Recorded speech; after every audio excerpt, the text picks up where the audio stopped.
नमस्कार, मी पंजाब डक हवामान अभ्यासक मुक्काम पोस्ट गुळी धामणगाव तालुका सेलू जिल्हा परभणी. आज आहे 16 सप्टेंबर 2024.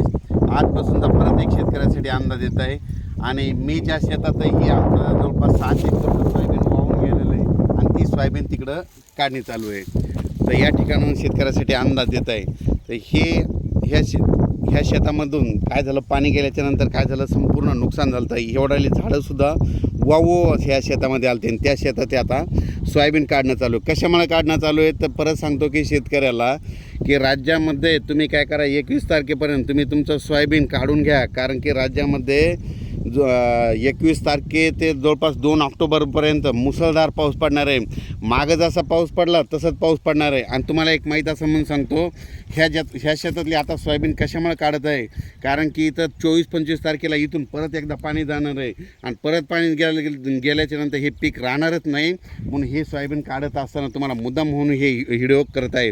म्हणून तुम्ही देखील काय करा, 21 सप्टेंबरपर्यंत तुम्ही काय करा, तुम्ही तुमची सोयाबीन काढून वळे लावून ठेवा. कारण की राज्यामध्ये 21 सप्टेंबर ते 2 ऑक्टोबरच्या दरम्यान 10 दिवसामध्ये खूप पाऊस पडणार आहे, मुसळधार पडणार आहे, ओढे नाले वाहणारा पडणार आहे, नदीला देखील पाणी येणार आहे, वड्याला देखील पाणी येणार आहे, काही ठिकाणी पुलावून देखील पाणी जाणार आहे. म्हणून हा अंदाज लक्षात येतात. पण राज्यात एकंदरीत परिस्थिती बघायचं झालं तर 21 तारखेला तो पाऊस पूर्व विदर्भाकडे येणार आहे, तिथून लगेच ते पश्चिम विदर्भ, त्याच्यानंतर मराठवाड्याकडे येणार आहे. मराठवाड्याकडून परत तो पाऊस, तुम्हाला एक सांगू इच्छितो की तो पाऊस लगेच पुन्हा इकडं पश्चिम महाराष्ट्राकडे जाणार, त्याच्यानंतर उत्तर महाराष्ट्राकडे जाणार आहे. म्हणून हा अंदाज लक्षात येतात. माझी सर्व शेतकऱ्याला सांगू इच्छितो की राज्यामध्ये आता जवळपास म्हणजे 21 तारखेपासून म्हणजे पाऊस तो पूर्व विदर्भ, त्याच्यानंतर पश्चिम विदर्भ, त्याच्यानंतर मराठवाडा, त्याच्यानंतर पश्चिम महाराष्ट्र, उत्तर महाराष्ट्र, कोकणपट्टी, खानदेश, म्हणजे हे पाऊस जवळपास 2 तारखेपर्यंत सगळीकडे धुमाकूळ घालणार आहे. म्हणून हा अंदाज लक्षात घ्या.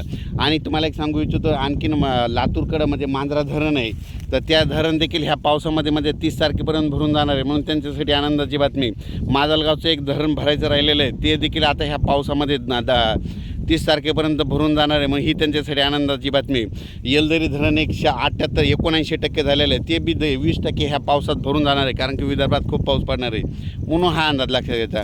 पण सर्वांना माझी एक कळकळीची, ज्यांचं उडीद किंवा सोयाबीन काढायचं असलं असं तर तुम्ही काय करा की काढून घ्या. कारण की राज्यामध्ये तुम्हाला एक सांगतो की मोठा पाऊस राहणार आहे. त्याच्यानंतर खरा जास्त पाऊस मात्र 23पासून जास्त पाऊस पडणार आहे.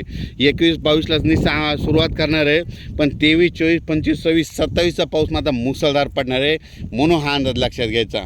परत सांगू इच्छितो, परत एक सांगतो की राज्यामध्ये आता ज्यांचं पाईपलाईन किंवा नदीकाठी समजा एखाद्याचे ठिबकचं बंडल किंवा स्प्रिंकलरचे पाईप असेल, नदीमध्ये मोटर असेल, तर त्या काय काढून घ्या. कारण की परत एकदा पूरस्थिती निर्माण होणार आहे. परत तुम्हाला एक सांगतो, उत्तर महाराष्ट्रात पाऊस पडणार आहे, म्हणून परत जायकवाडी धरणामध्ये पाणी येणार आहे. कारण की जायकवाडी धरण 100% पूर्ण आहे.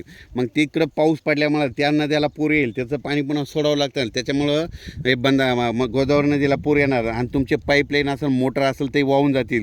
म्हणून तुम्ही हे देखील काढून घ्यावे. परत एक माझी तुम्हाला सांगतो, हे माझ्या शेतामधलं सगळं जवळपास 7 एकरचं सोयाबीन वाहून गेलेलं आहे.